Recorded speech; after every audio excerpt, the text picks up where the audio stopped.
Bring everyone's mic up.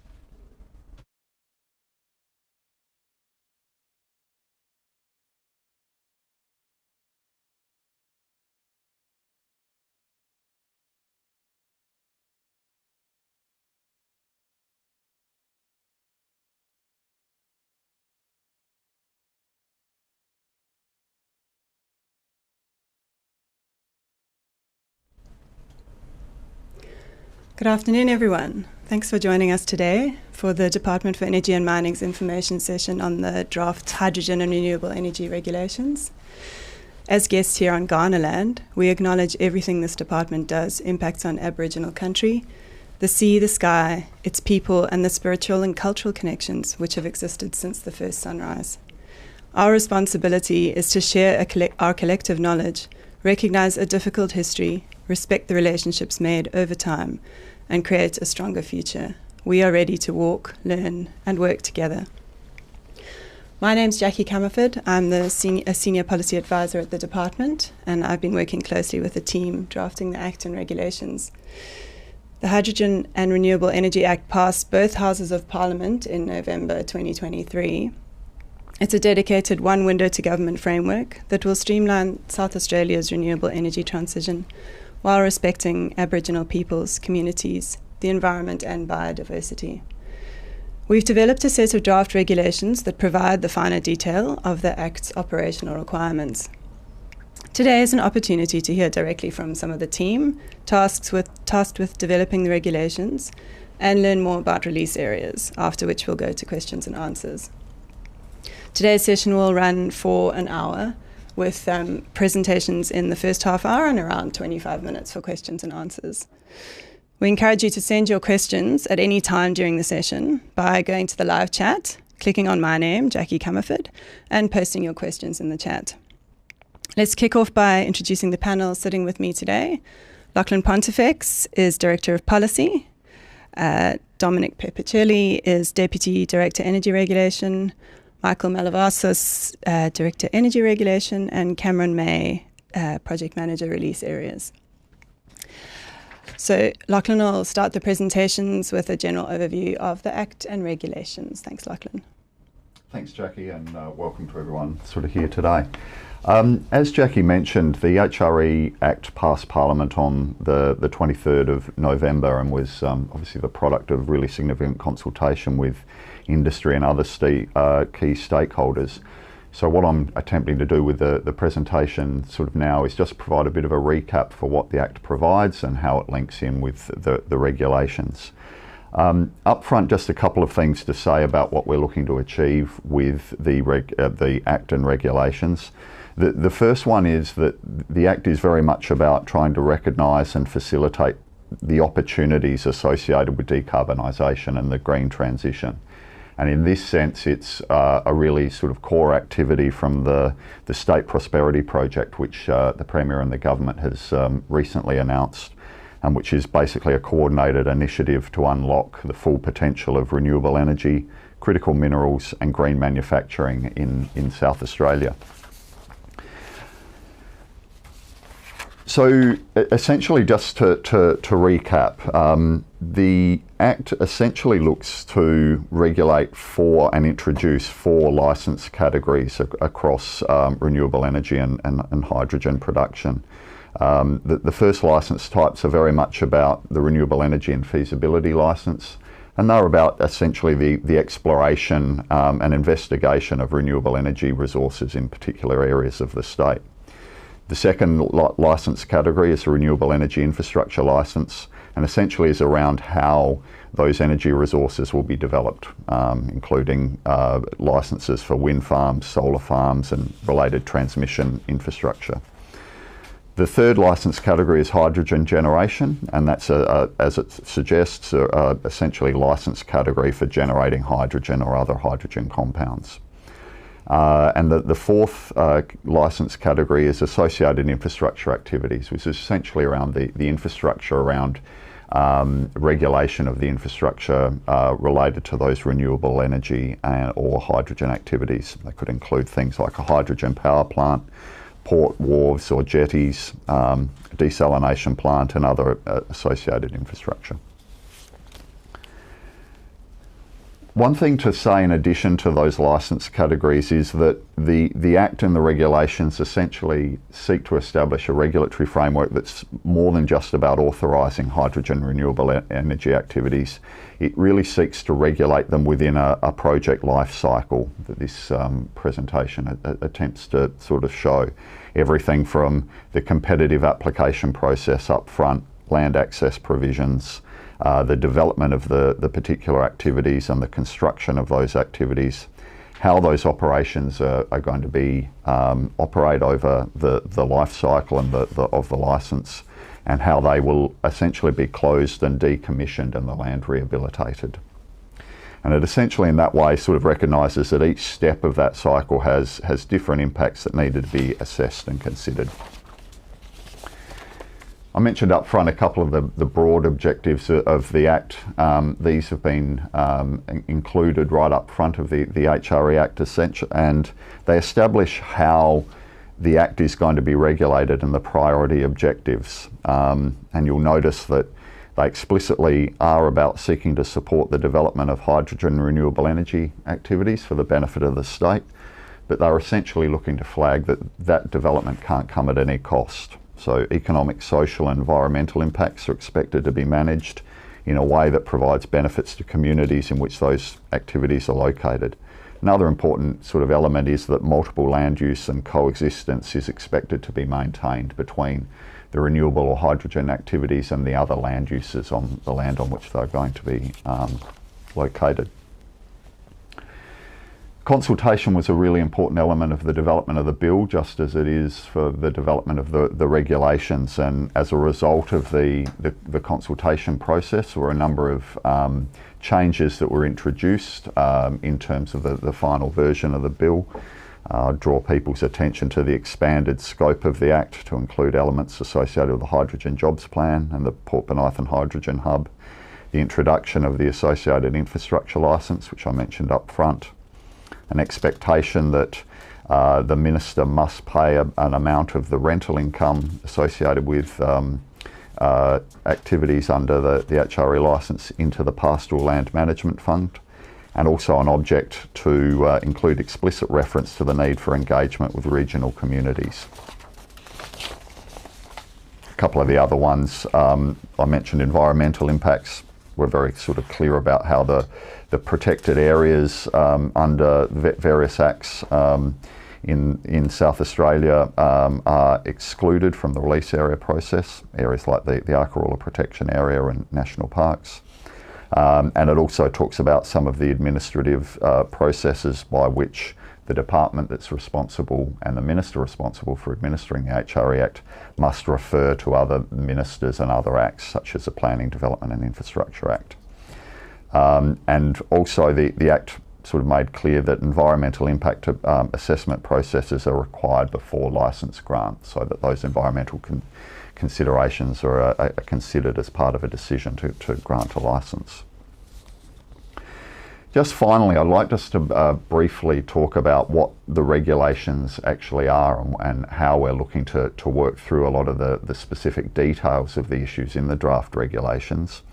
The draft regulations, in essence, provide a lot more detail for specific provisions of the Act and how they're going to work in operation and a lot of the day-to-day activities and how we regulate the Act themselves. So they provide more information, greater detail about what our expectations are than what exists at the level of the Act itself. As the pyramid sort of demonstrates, they sit right beneath the Act, and it's important to understand in that sense that the regulations can't include requirements or prescribe requirements that go beyond the scope of the Act itself. And that's something that we're keen to emphasise as part of the consultation process, that a lot of the arrangements in the Act are fixed, and we're unable, through the regulation consultation process, to really act on and consider sort of feedback for issues that might go beyond what is actually fixed in the Act. The other thing that I'd like to sort of emphasise as part of this slide is the policies and guidelines that are indicated on that slide. A lot of the feedback that you provide through the regulation process, the development of the regulations sort of process, will be used not only to inform our development of the regulations themselves, but also the policies and guidelines that support the implementation of the Act and the regulations. And that information is really critical, that we really understand the types of information that you're interested in, further information being provided on, or the types of issues that greater clarity is required on. So my final sort of slide is to talk about some of the key topics in the draft regulations. When the draft regulations were released on the 4th of March, they were accompanied by a series of information sheets on some of the information that we regarded as particularly important to guide people's consideration of the regulations. They're listed there. They're not exhaustive, so we are very interested in talking about issues associated with those issues, but also any other issues that people may wish to raise, either to flag today in today's webinar or to follow up with the department between now and the 15th of April, which, as that indicates, is the final deadline for our consultation period. So thank you for your time this morning. Looking forward to the feedback that you give. And I'd now like to invite Cameron May to talk about the release area process. Thanks, Lachlan. Good afternoon, everyone. Release areas are one of the main mechanisms under the new Hydrogen and Renewable Energy Act, and they're a new process for renewable energy development in South Australia, where government will work with landowners and communities and relevant ministers to identify areas of the state on government-owned land where renewable energy projects can be sustainably developed and hosted. Importantly, this process applies only to what's called designated land in the Hydrogen and Renewable Energy Act. That includes pastoral land, state waters, and any land that's prescribed in regulation, any type of crown land prescribed in regulation. Now, when the Act commences, release areas will become the sole pathway for renewable energy development on these types of lands for projects that are within the scope of the Hydrogen and Renewable Energy Act. And like I said, it involves government working with landowners cooperatively to identify areas of land where development is suitable and the terms and conditions that might be associated with that land in order to sustainably host these projects. And all of this work is done before any licenses or any rights are granted to proponents to develop that land. The regulations in the Act set out that the Minister must consult on these release areas before they are officially declared, and that's a process that I'll step out today. The Act also establishes that once an area has been declared, it is then the subject of a competitive tender process which will award exclusive access to a proponent to a specific area for the purposes of conducting their renewable energy activities as licensed by the Act. The proponents that are successful through that competitive tender process will have the right to apply for one of the first licenses under the Act, which is the Renewable Energy Feasibility Licence, and that allows them to conduct the exploration and feasibility activities to determine if a project can be supported on the land. It is only the proponents that have that feasibility licence that can then apply to conduct and to construct a renewable energy project through a renewable energy infrastructure licence. As Lachlan briefly touched on, it's these licences on these lands that also attract a rental payment to government as part of the right that's being administered to the proponent for entering the land. Now, that rent is separate to the processes that proponents are required to negotiate with both native title owners on the land and the pastoralists themselves.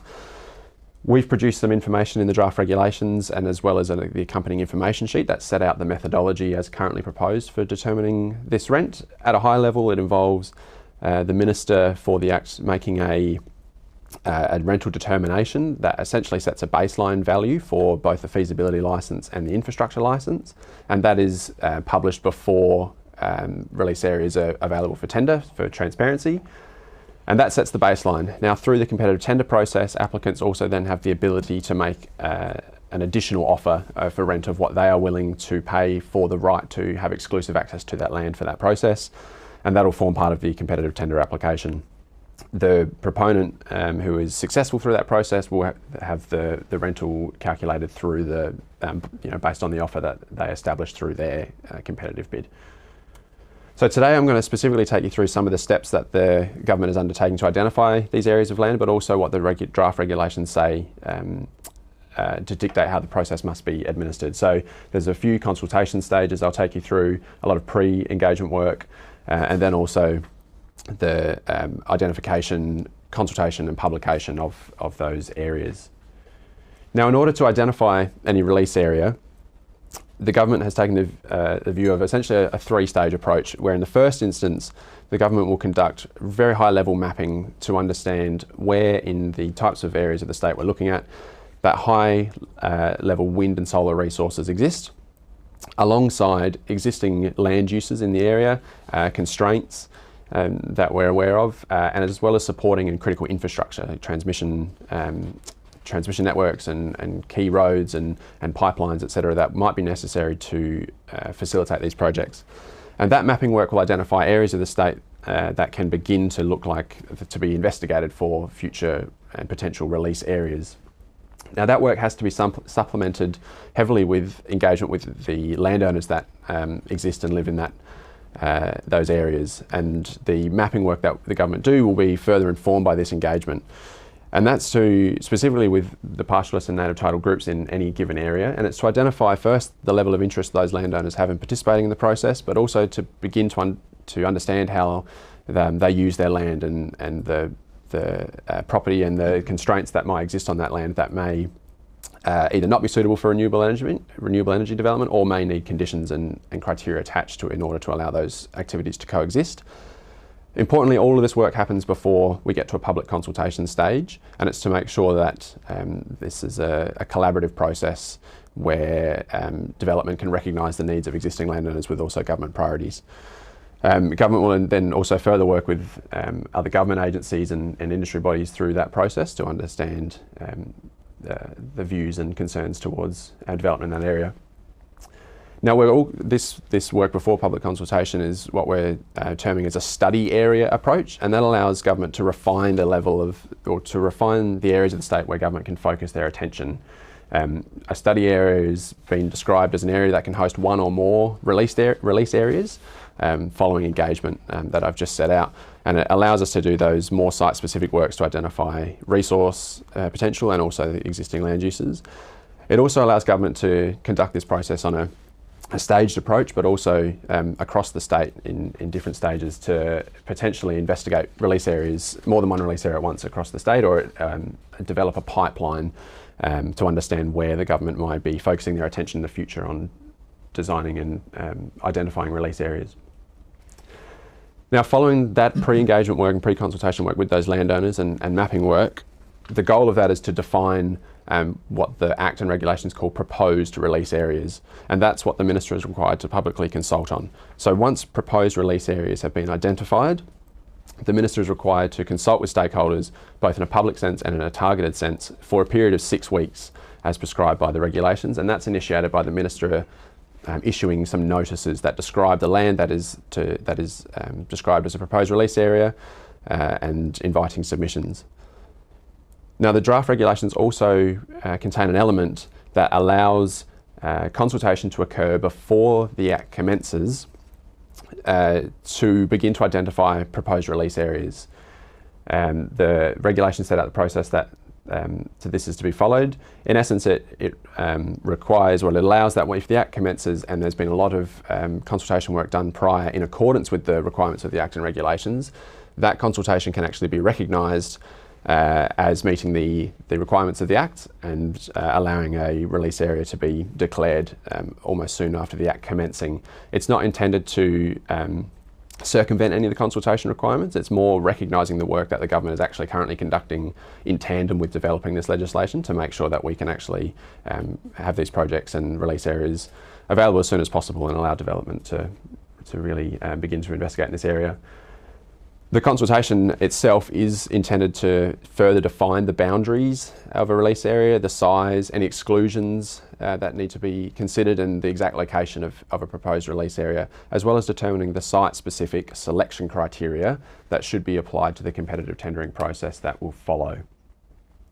Now, as I said, the Minister's also required to conduct targeted consultation as part of this process, and the regulations draft set out the relevant people that the Minister must consult as it relates to each particular proposed release area, and that includes native title owners in the area, pastoralists, resource tenement holders, recognised Aboriginal bodies under the Heritage Act, and the Outback Communities Authority or local government, depending on where an area is.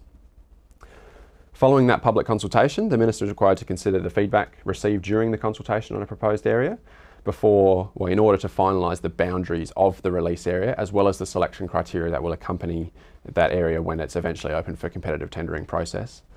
Now, before declaring a release area, the Minister for the HRE Act is required to achieve what's called concurrence with either the Minister for the Pastoral Land Management and Conservation Act when it's on pastoral land, or the Minister for the Harbours and Navigation Act when it's in state waters. And those ministers are required to come to a decision together to release that area of land. If the ministers agree on that, the area can be officially declared under the Act and gazetted as a release area, and then that can trigger the competitive tender process. Once an area is gazetted, we must make publicly available the description of the area, including the boundaries, the location, the total size, as well as the type of renewable energy development that that area has been nominated for, so either wind, solar, or a mix of both. Now that process really triggers then the competitive tender process that I'm going to hand over to Michael to take you through, as well as some of the other licensing provisions within the Act and the regulations.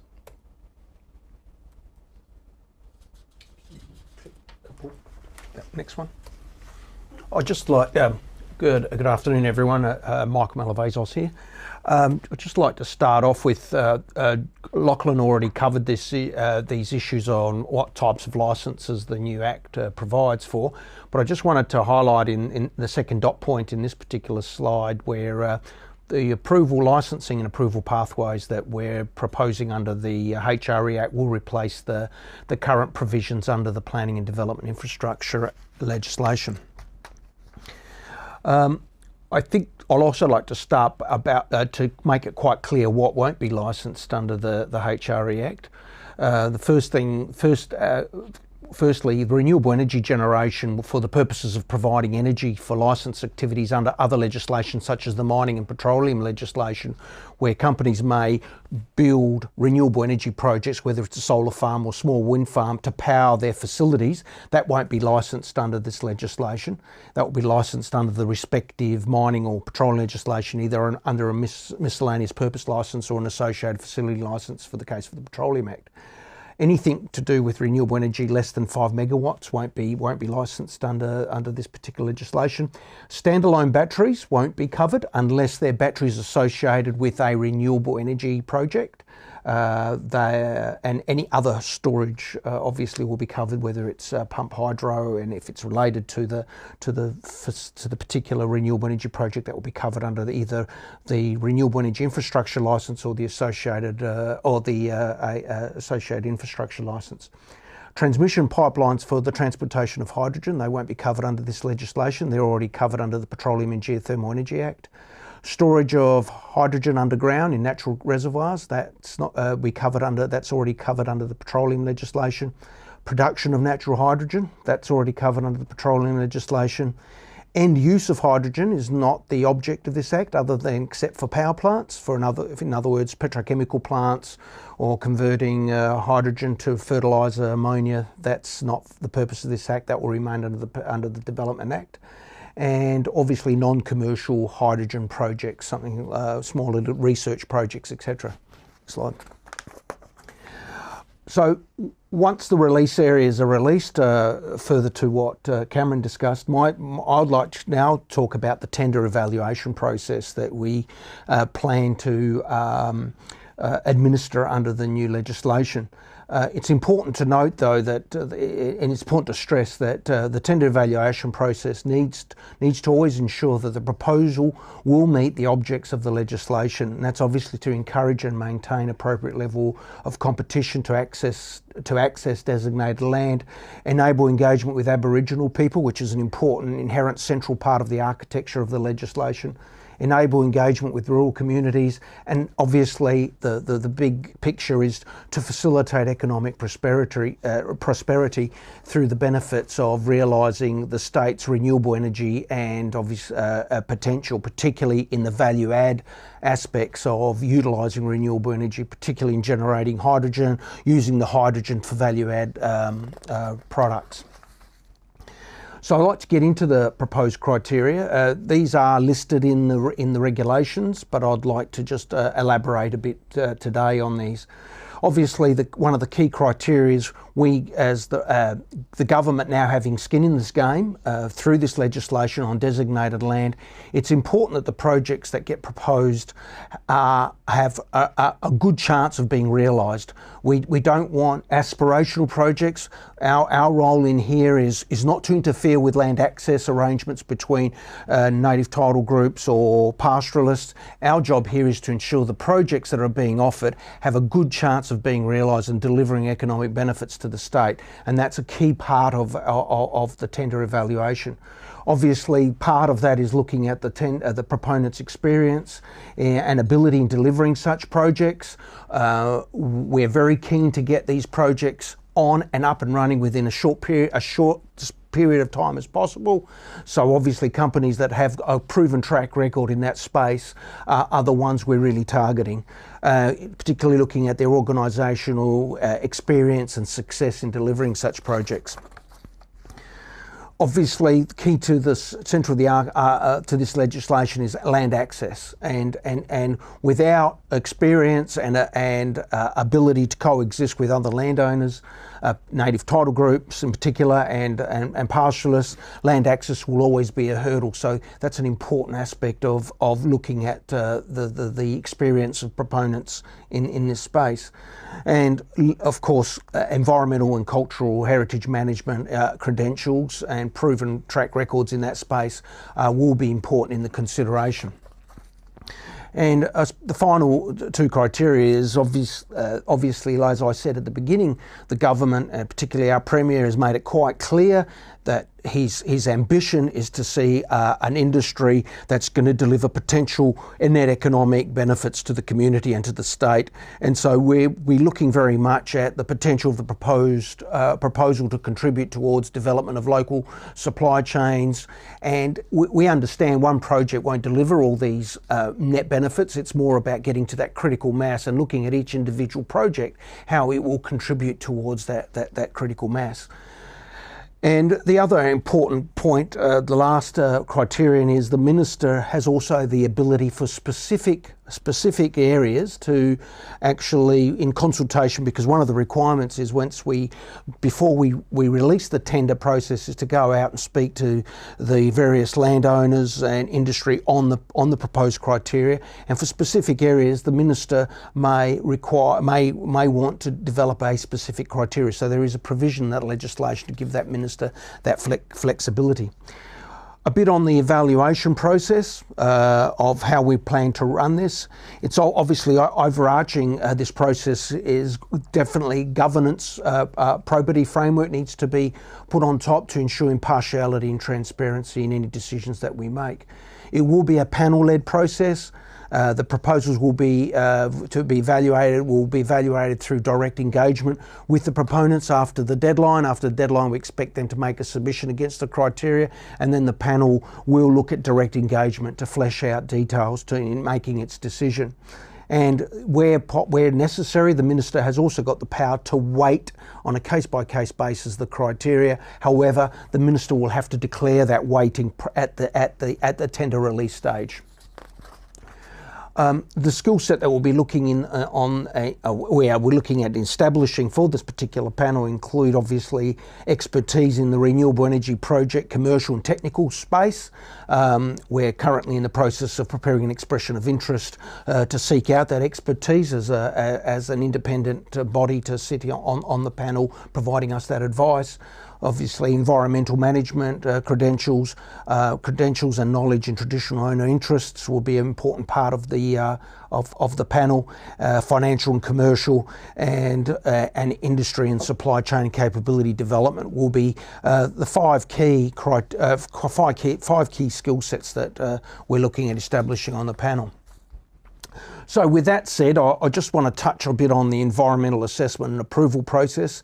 I've highlighted that in the yellow box here in this slide. It basically is replacing what's currently under the PDI legislation. It's requiring environmental impact assessment of proposals. From that, we will develop the conditions of the approvals, and through that, we will utilise those conditions to then govern the rest of the regulatory process, which Dominic will talk about in a moment. In a nutshell, I suppose what I would like to say is that the Environmental Impact Report and the Statement of Environmental Objectives are the two key documents here, where the Environmental Impact Report is basically the Environmental Impact Assessment. The SEO is the statement of the conditions or the objectives and requirements that the proponents will need to achieve to address the risks detailed in the Environmental Impact Assessment. There's nothing new here. It's a common tool that's used in these sort of projects and has been used in the current projects that we have here in South Australia. I suppose what I would like to finish off with by saying is that through the SEO document and through the prescribed bodies that we will need to consult and involve, including government agencies, non-government agencies, we hope it will deliver, like it has under the petroleum and mining legislation, a one window to government to give that efficiency that's needed to help deliver these projects in a timely and a responsible manner. And I'd just like now to hand over to Dominic to talk about the licensing, the compliance part of the project. Thanks, Mike, and good afternoon, everyone. So yeah, as Mike said, I'll briefly walk through the licence grant and ongoing compliance requirements under the Act and regulations. So under the regulations, under Regulations 16 specifically, there's a list of application requirements that are required for all licences under the HRE Act. And these range from general application details and details on the area and the size of the licence, and also importantly include details around financial, technical and operational capability of the licence applicant, and the Minister must assess that before proceeding to licence grant.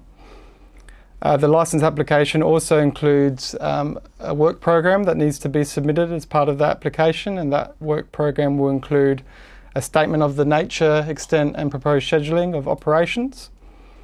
Another important aspect is the energy generation compliance certificate.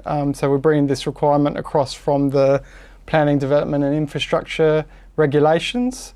So we'll maintain this requirement, which requires a energy generating facility with a capacity of more than 5 megawatts to require a certificate from the Office of the Technical Regulator. So that will be maintained going forward.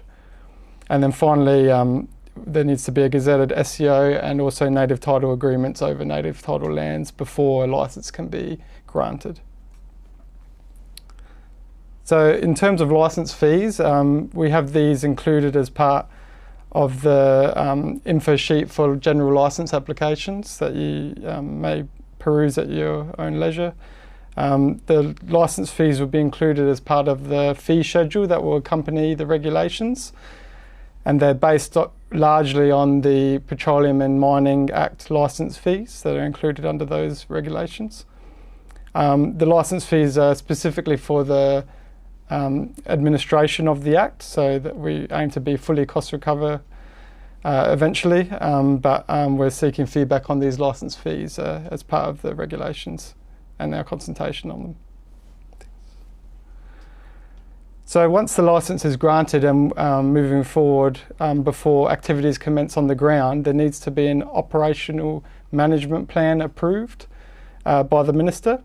And this OMP will specify how the proposed operations will meet the objectives listed in the SEO that Mike just discussed.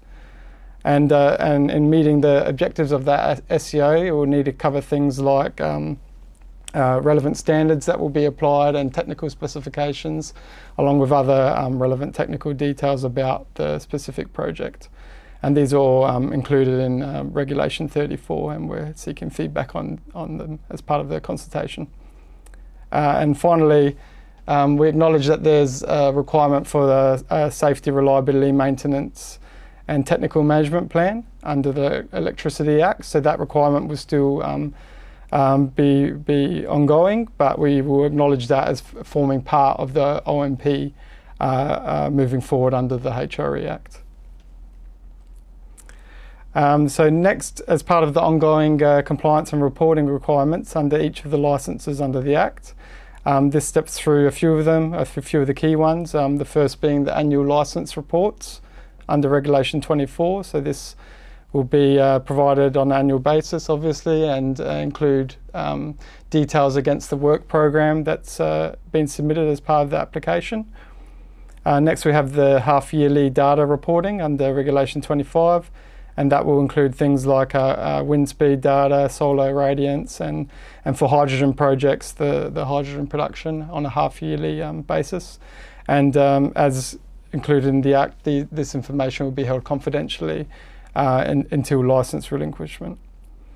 Next, we have incident reports under Regulation 3, and these include immediately reportable and reportable incidents. The immediately reportable incidents must be reported once the incident occurs, and there's an investigation that must take place after that, followed by a report that must discuss what occurred and corrective actions to be implemented to prevent any occurrences in future. And finally, there's a range of compliance tools that are listed at the Act level and also at the Reg level that the Department and the Minister can employ to avoid undue environmental damage. So my last two slides are on the Renewable Energy Feasibility Licence Statement of Environmental Objectives, and this is an SEO that the Department are developing. So anyone can develop an SEO, and any licence applicant can choose to use an SEO if it fits the proposed activities in the proposed area for that licence. So in this case, we're proposing to develop a SEO that covers just those low impact feasibility activities for those initial release areas.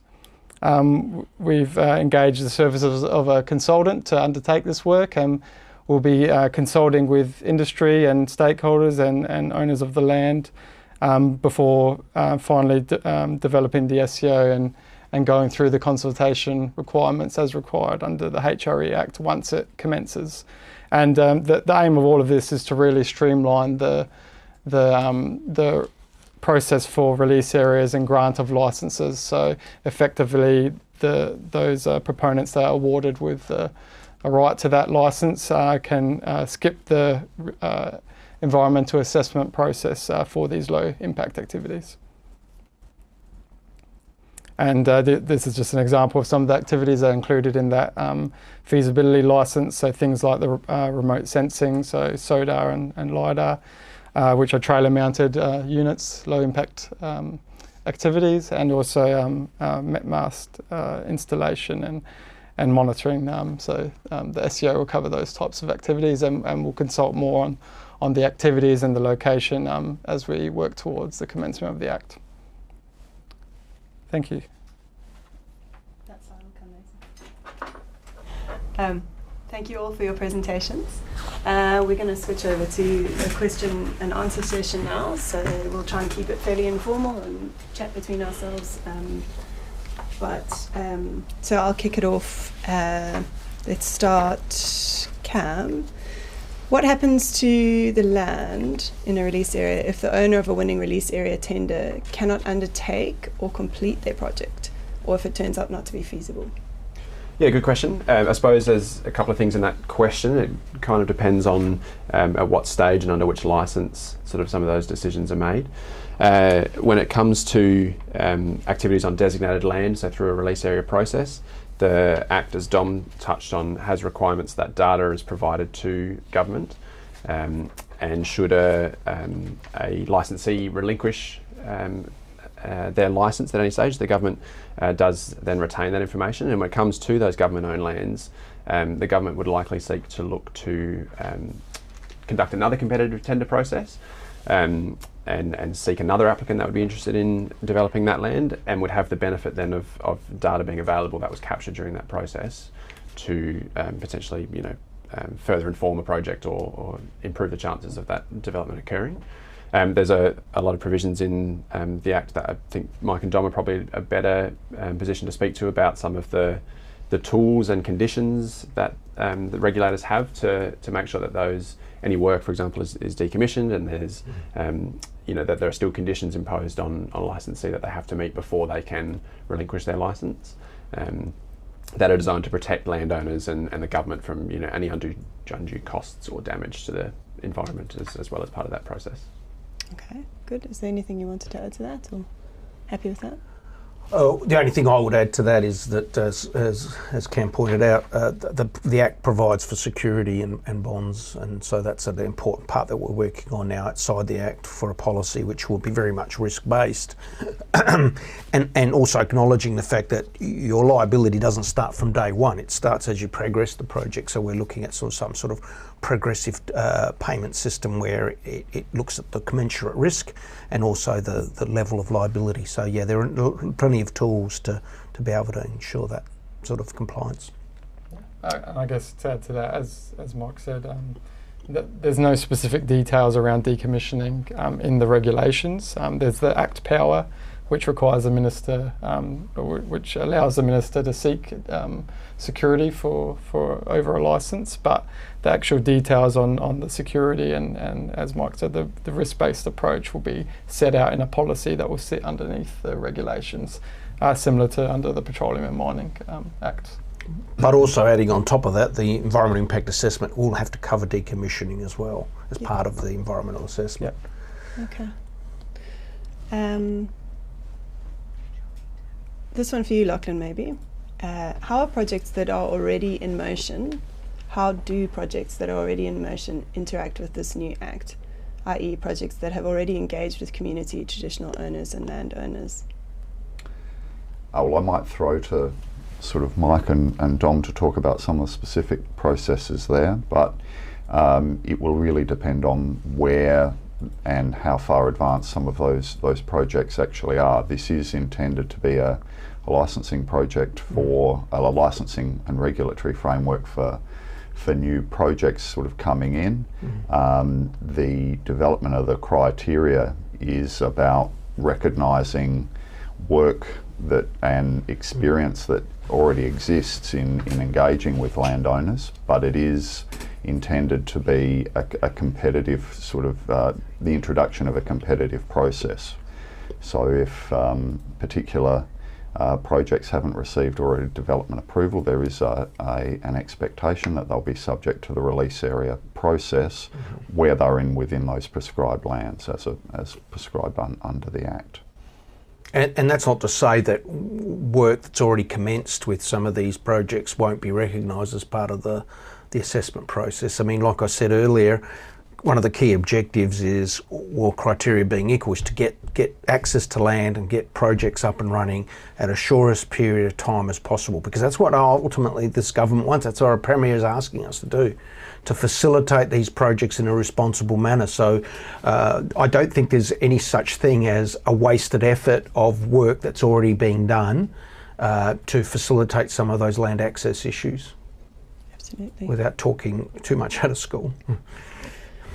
Cam, sticking with release areas, when are you expecting the first release area, and have you got any plans for further release areas?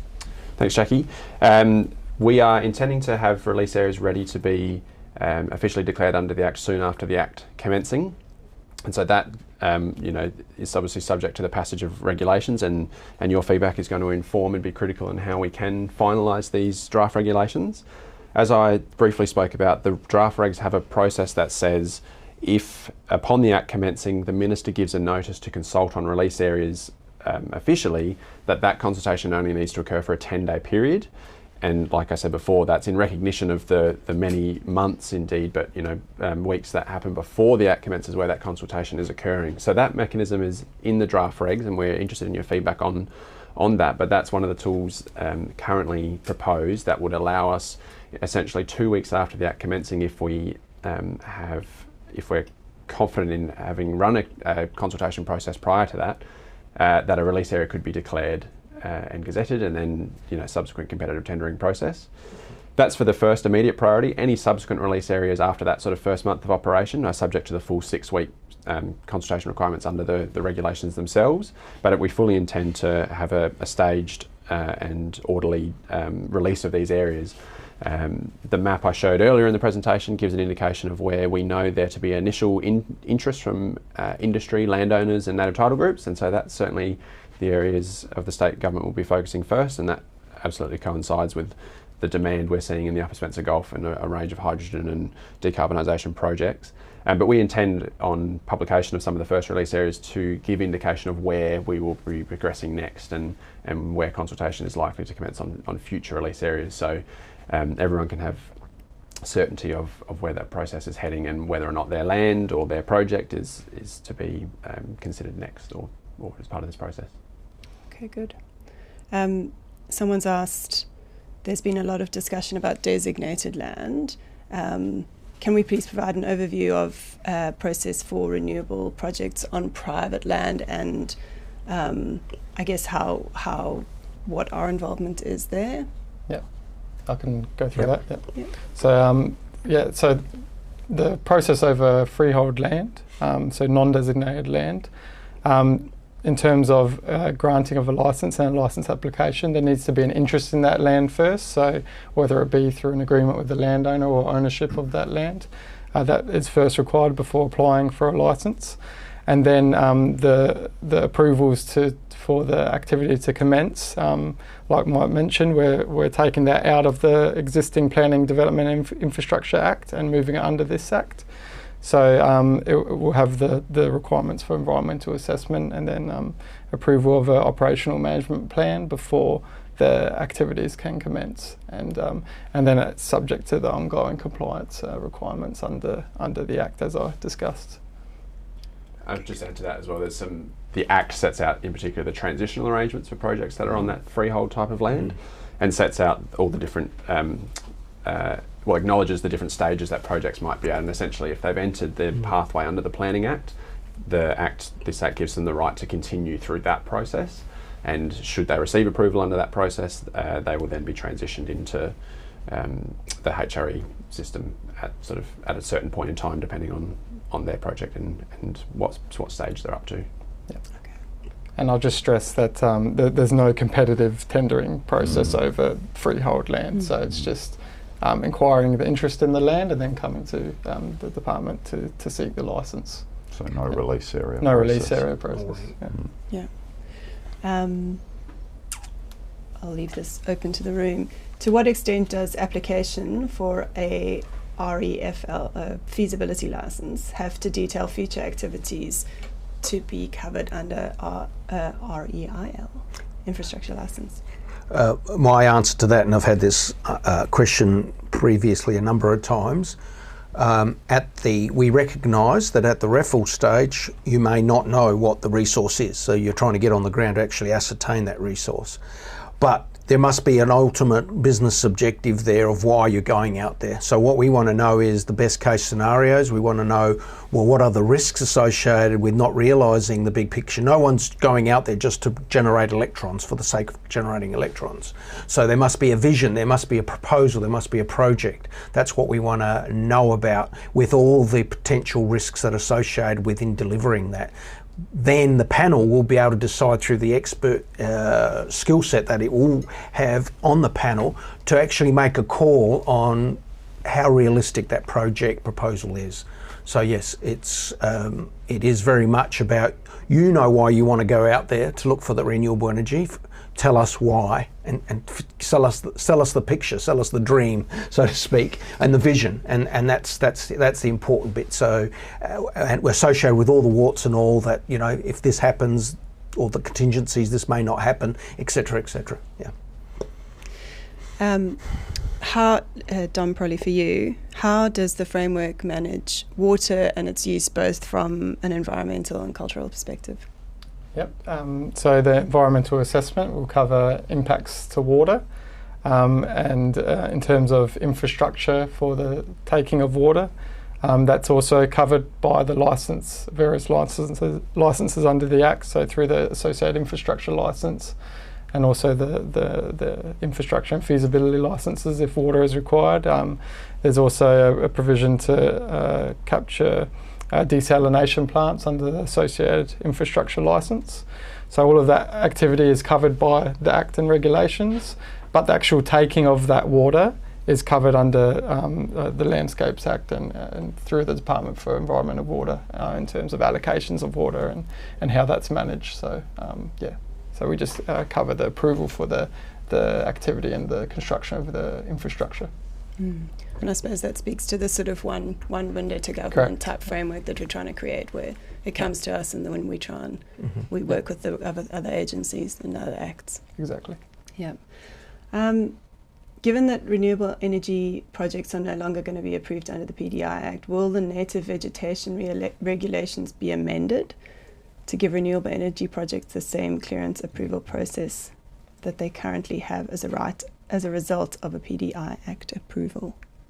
All I can say on that is at the moment, as we do under the mining and petroleum legislation, we have delegation for clearances, and we will have that under the native veg. So there obviously have to be amendment to recognise the HRE Act. However, decisions on SEBs and clearances are still in the auspice of the Native Veg Council. We're not interfering with their decisions on significant environmental benefits and so forth, but the administrative part of that will be done through the delegation as we've got under the mining and petroleum legislation.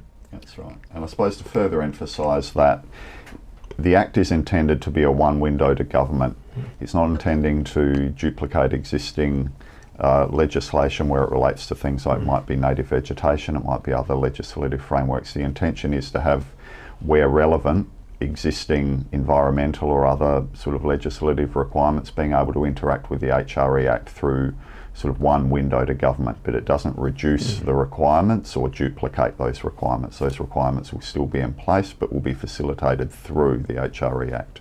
And that's one of the benefits we see from the one window to government framework we're looking to establish with the HRE Act and regulations. Cam, when are you expecting the first release? Oh, I've asked that already. When will you be publishing criteria for tendering for release areas? Yeah, another good question. So the regulations will establish the criteria that apply to all release areas, and Mike took us through some of those already, but there will be those, there is the power for those specific criteria as they relate to a specific release area, and they'll be published throughout before the tendering process commences, and as they're developed through consultation on the release area themselves, they'll be then ready for to accompany essentially the release of a release area for the competitive tendering process. Okay. Can I also add that the intention is, as we consult on the release areas, we'll be consulting it hand in hand on the criteria for that particular release area, and we've already started that process at some general meetings last week with pastoralists and the native title groups in Port Augusta, and now we need to narrow that and talk about the specific release areas and the specific groups associated with those areas to get into the real nuts and bolts of how we're going to define those criteria and then administer that criteria. Right. What role will the government have in any ILUA negotiations or other land access negotiations? Maybe Lachlan, you could. So the government's role, the HRE Act is very explicit about the need for a native title agreement needing to be in place prior to the grant of a licence. The particular sort of requirements of an ILUA are framed by the Native Title Act under Commonwealth legislation, given that a lot of these activities will represent a future act. The actual involvement of the government in Anilua will be really the subject of discussions with the native title groups and the particular native title groups over which the release areas and the licences will apply. So there's no one-size-fits-all sort of intention for the government to be a party to Anilua or not. That's one of the things that in the release area process and the study area process, we're wanting to get that feedback from native title groups, but other landowners and so on, about how those requirements, in this case under the Native Title Act, sort of could apply through the release area process. So, as I said, something that is subject to the conversation with particular native title groups. Right. Probably got time for one or two more. Dom, is there any supporting policy for the industrial partners in this project? Industrial partners. So we're looking at a variety of guidelines and policies that will sit underneath the regulations. The ones that might affect industrial partners might include decommissioning. We're looking at requirements for OMPs and other requirements for license applications. So in terms of license grant, we've now included the associated infrastructure license, which can be granted to a third party or a partner. So that potentially can address some issues with industrial partners. But we'll be doing a lot of that work in consultation with industry and stakeholders as we, once the Act and regs are approved, and we start working on those guidelines. Okay, last one, I think. Given this, probably for Cam, given the study area looks to be concentrated in the Gawler Ranges, Upper Eyre Peninsula and Upper Spencer Gulf areas, are Electronet looking at doing large-scale transmission upgrades in those areas? Transmission is one of the biggest restrictions to renewable energy development in SA. Yeah, I'm not going to speak to maybe what Electronet are planning or aren't planning to do. I know they have a number of public documents that they produce on a semi-regular basis that detail some of their plans in transmission. What I would say is that we're interested in working very closely with Electronet in this case, and indeed other infrastructure providers for critical infrastructure, to understand how our processes can align or can be informed or offer benefits sort of either way in terms of identifying where infrastructure is needed. We absolutely know that these projects are of a scale that will require significant infrastructure to deliver them and support them, and that's not just true of electricity infrastructure, it also means roads and pipelines and maybe ports one day, and so there's a lot of interest across government, and indeed that's really an ongoing role for government in making sure that's coordinated and facilitated in a way that can actually help deliver this transformation for the state. Okay, great. And so just one other point I'd make in that regard. I mean, Mike talked about the importance of being able to detail at the application stage the business plan associated with the development of the project. We do understand, obviously, that not all that detail will be in place, but understanding at that application stage the requirements for network access, for example, or the business model associated with the generation of that renewable energy is really vitally important. And that's one of the reasons we want to be able to assess the applications with that level of detail, and why it's important for us to have a look in a competitive sort of tender environment, the various different applications that are there and the business plans associated with them for planning for things like infrastructure. That's a really important element of the Act. Great, thank you. Unfortunately, we've reached the end of our time with the panel today. Thank you everyone on the panel, and to all of you who've listened online. Also thanks for your valuable questions. I know we definitely weren't able to get to them all. We'll consider how to take those questions into account when developing the submissions paper. However, if you'd like to talk to us directly, please email hre@sa.gov.au to set up with a meeting with the team. A video of this webinar will be posted on our webpage as soon as we are able to. The HRE regulations consultation closes on Monday, the 15th of April 2024, and we encourage you all to provide us with your thoughts and feedback.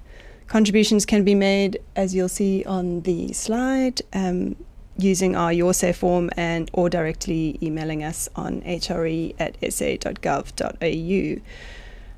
Finally, thank you for joining us today. We hope you found it valuable and informative, and we look forward to engaging further on this important piece of legislation.